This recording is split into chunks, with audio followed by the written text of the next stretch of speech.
Bonjour tout le monde, j'espère que tu vas bien pour cette nouvelle vidéo. Aujourd'hui, on va voir ensemble comment on va vaincre nos peurs. Quand par exemple on a une timidité ou une phobie sociale, une sorte de timidité x10, x20, communément appelée l'anxiété sociale. Parce que je ne sais pas si actuellement tu n'oses peut-être pas aborder la personne que tu veux aborder, tu n'oses pas être vraiment la personne que tu as envie d'être. Par exemple, être toi-même finalement dans les relations sociales. Peut-être le fait de ne pas être à l'aise quand tu es dans un groupe, pour te faire des amis, etc. Pour même séduire. On peut par exemple avoir la peur de ne pas être assez intéressant et on n'ose pas aborder la personne qu'on a envie d'aborder. On a beaucoup de peur et souvent on m'explique, en tout cas, que ce soit mes abonnés, etc. On m'explique souvent comment finalement vaincre totalement ces peurs pour oser finalement être sociable, être soi-même. Et souvent, on va me dire cela comme s'il était possible de vaincre totalement ses peurs. Alors peut-être que tu le penses parce que, et c'est normal de le penser, parce que dans mes vidéos, je te dis, comment on se libère de la timidité, comment on se libère de la phobie sociale, etc. Et là, tu te dis automatiquement, s'il dit ça, c'est qu'on peut se libérer de totalement ses peurs. Alors avant que je te donne toutes ces astuces, je vais déjà te dire que c'est pas possible de s'en libérer à 100%. C'est une hérésie de penser cela, mais c'est normal de le penser. C'est tout le monde, moi aussi, je voulais vaincre totalement mes peurs à 100%. Le truc, c'est que souvent, les conférenciers, les personnes qui font des vidéos, peuvent te transmettre ce message qui est que c'est possible de supprimer totalement ses peurs. Alors non. Des fois, quand je fais une vidéo, je suis un peu stressé. Le stress, c'est de la peur. Des fois, quand je vais aborder quelqu'un, je me sens pas totalement à 100% bien. Ça m'arrive encore. Le but, ça va pas être de supprimer à 100% de ses peurs. Le but, ça va être d'être soi-même. Mais on peut toujours avoir certaines peurs. Que tu aies peur, c'est normal. Mais c'est important de continuer malgré ta peur. De continuer d'avancer. Et c'est ça que je vais t'apprendre. La première astuce, c'est le fait que souvent, on n'ose pas aborder. On va peut-être vouloir aborder cette fille, ou vouloir aborder cet homme, ou vouloir discuter avec quelqu'un. On veut quelque chose, mais finalement, il se passe l'inverse. En tout cas, dans notre corps, dans le mouvement, il se passe l'inverse. Ça veut dire, on veut avancer, mais on n'avance pas. Et on ne se rend peut-être pas compte, c'est que plus on s'habitue à ne pas avancer, et plus le cerveau, il va t'inciter à refaire le même mouvement. Tu évites, et plus il va vouloir le cerveau éviter. Et comme on a un petit peu peur, comme c'est un éventuel danger, en s'habituant à éviter, on va dire au cerveau, c'est un danger, c'est vraiment un danger, c'est vraiment un danger, c'est vraiment un danger. Et le cerveau, à chaque fois qu'il va te voir faire ça, il va de plus en plus t'ancrer l'information qu'il y a un danger, même s'il n'y a pas de danger. Le cerveau n'est pas là pour ton bonheur, il est là pour te protéger. Si tu fais croire qu'il y a une protection à avoir, que le fait de ne pas aller vers cette fille ou de ne pas aller vers cet homme, ça te protège, ton cerveau va tout faire pour te protéger. Même si tu pars en dépression. La première astuce, c'est d'éviter l'évitement. C'est d'affronter ce qui nous fait peur. D'accepter les émotions qui vont en découler d'affronter cette peur. Alors tu me diras, mais finalement, pour quelle raison j'évite tant? Peut-être que c'est ton cas. Et peut-être que tu veux finalement ne plus éviter, suivre cette astuce et surtout te libérer de tes peurs. Le truc, c'est que de l'évitement, pourquoi on fait ça aussi? C'est le fait d'avoir peur de l'échec. Que ce soit agréable ou pas, l'échec, ce n'est pas la question. Le but, c'est est-ce qu'on va avancer face à cet échec? Et qu'est-ce qu'on fait face à cet échec? Parce que en ayant peur de l'échec, finalement, on va pas essayer de se confronter à cet échec. Alors que pour moi, l'échec est la base. Si on a peur de l'échec, qu'on se dit j'ai pas envie d'échouer, je vais te le dire, ça ne fait pas gagner, ça ne fait pas réussir. Pourquoi? Parce que si on a peur de l'échec, on va pas tenter. Regarde, d'un film. Souvent, au début, c'est pas très tranquille. Souvent, il y a peut-être des conflits, peut-être des bagarres, peut-être des choses qui ne fonctionnent pas. Peut-être au milieu, c'est pareil. Il y a des échecs, même à la fin. Imagine que là, tout d'un coup, tu regardes un film d'action, tout se passe bien, tout est rose, tout est nickel, du début à la fin. C'est les papillons qui volent, etc. Est-ce que toi, t'aimerais le film? Moi, personnellement, non. Moi, j'aime la difficulté. J'aime l'échec. Ce n'est pas le chaos qui compte. C'est le fait de se relever. Tu peux échouer, mais c'est la réaction à ton échec qui va jouer au fait que tu réussisses ou pas. Le perdant déteste l'échec. Le gagnant transforme l'échec. Darren Hardy, l'ancien dirigeant du Success Magazine en Amérique, disait « Si tu veux réussir, tu dois échouer. Et tu dois échouer rapidement. » Le deuxième point, c'est le fait que on va avoir peur de l'inconnu. Cette peur de l'inconnu va faire qu'on va plus facilement éviter les situations qui nous stressent, que ce soit la prise de parole, que ce soit pour aborder quelqu'un, que ce soit n'importe quoi dans la timidité ou dans la phobie sociale. L'inconnu, c'est ce qu'il y a en dehors de notre monde confortable.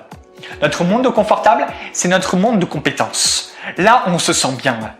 Et dès qu'on sort de ce monde confortable, on ne se sent pas bien. Et on va essayer d'éviter cela. Sauf que tu as raison d'éviter cela. Parce que je ne crois pas à la sortie de son monde confortable. D'ailleurs, des fois, il y a certaines personnes qui disent la zone de confort. Je ne crois pas à la sortie de zone de confort. Moi, je crois à l'élargissement. Si tu sors trop de ton monde confortable, ça va piquer tellement que tu ne voudras plus ressortir de ton monde confortable. Mais si tu l'élargis, si tu mets un pied dehors, mais que tu restes un autre pied à l'intérieur, tu l'élargis. C'est quand même désagréable. La peur de l'inconnu, c'est d'avoir peur finalement d'aller vers un endroit où il y a du brouillard, où on ne voit pas vraiment ce qu'il y a derrière. Et j'ai peur des conséquences, mais je ne sais pas trop si je l'ai jamais fait, je ne sais pas trop ce qui va se passer. Je m'imagine aussi des choses. Et c'est parce que je ne connais pas trop, que je ne suis pas très habitué à un événement, que je vais être encore plus réticent, que je vais m'imaginer encore plus de choses désagréables que je pourrais ressentir si j'y vais. Sauf que c'est comme un muscle.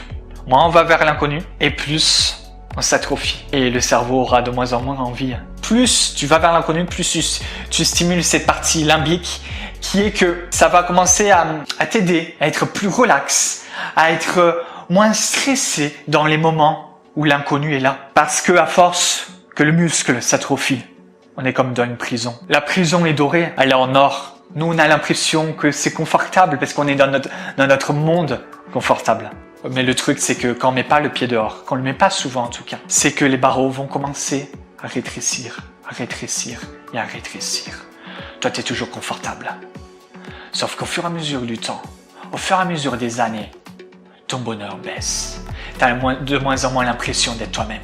On te dit que c'est ta personnalité, alors qu'au fond de toi, tu le sais que c'est pas ta personnalité. Le troisième truc qui est lié au fait d'éviter, en plus de la peur de l'échec, en plus de la peur de l'inconnu, c'est le fait qu'on n'accepte pas ses émotions. Alors il y a certaines personnes qui te disent des émotions négatives.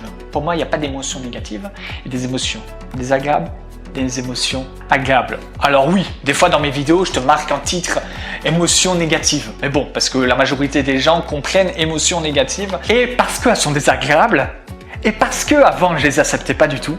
Parce que toutes ces astuces, tout ce que je te dis là, en fait, c'est ma vie.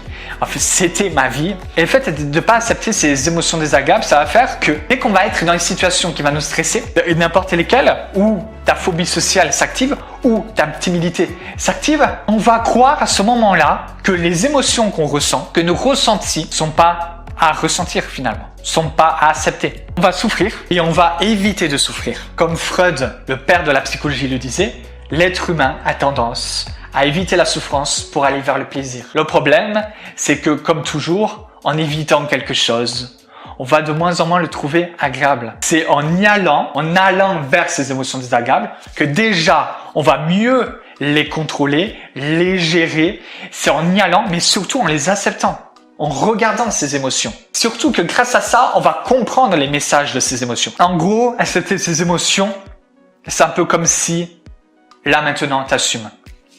C'est que j'avais raconté dans un de mes emails, dans mes anciens emails privés que j'envoie chaque matin, pratiquement chaque matin. Dans cet email, je racontais cette histoire, je ne sais pas si tu te rappelles si tu as lu cet email, du chien abandonné. Enfin non, la grotte au chien abandonné.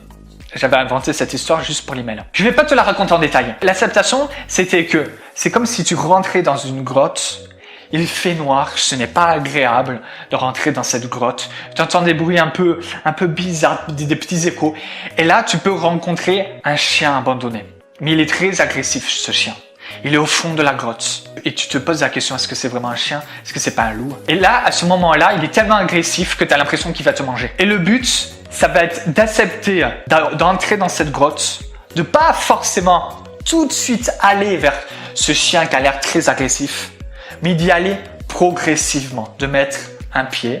Quand on se sent confortable, on met un autre pied. Au fur et à mesure, ce chien, on l'apprivoise. Il va nous accepter. Et finalement, on découvre que à côté du chien, il y avait un coffre. Là, tu te dis, mais le coffre, what the fuck? C'est quoi cette image? En fait, le coffre, ça signifie quoi? C'est finalement ce que tu veux dans ta vie. Ça signifie par exemple, si tu veux séduire, si tu veux prendre la parole, si tu veux des amis, si tu veux être sociable, etc., etc. Ce que tu souhaites. Et le coffre, c'est ça. Et on n'a pas cela quand on ne s'habitue pas à mettre un pied à chaque fois dehors pour pouvoir finalement accepter progressivement ses émotions, avoir beaucoup moins peur de l'échec et avoir beaucoup moins peur de l'inconnu pour finalement moins éviter et aller vers sur quoi tu veux vraiment aller. Le fait que tu sois libre d'être toi-même. D'ailleurs, si tu veux beaucoup plus d'astuces pour t'aider à être plus toi-même, pour avoir moins peur de l'échec, moins peur d'éviter, etc., etc. Bref, si tu veux être sociable et plus à l'aise en société, tu peux t'inscrire à mes emails privés juste en dessous pour recevoir pratiquement chaque matin un email rempli d'astuces. Il y a une petite aparté qui est que quand tu vas t'inscrire, peut-être que l'email va partir en spam. Alors vérifie tes emails pour pouvoir accepter mes emails et pour les recevoir chaque matin. Sinon tu vas croire que tu n'en reçois jamais alors qu'en réalité ils sont dans les spams. En tout cas, j'espère que cette vidéo tu l'as adorée. Dis-moi ce que tu as pensé de la vidéo et je te souhaite une excellente journée, une excellente matinée, une excellente soirée comme tu veux. Et je te dis à bientôt pour une prochaine vidéo.